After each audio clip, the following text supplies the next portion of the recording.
Welcome. In front of me is a Redmi Watch 5, and today I'll go over unboxing along with a quick look at the device itself.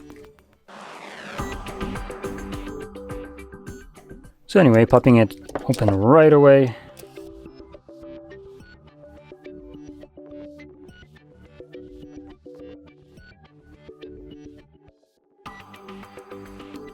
So there we go. That's everything that's in the box. Taking a look at the watch quickly, we have a relatively light build, primarily made out of plastic, with a thin wrist strap and actually rotating crown, which I am surprised to see, and a massive display. Like, this is a pretty gargantuan display for a watch. So there we go.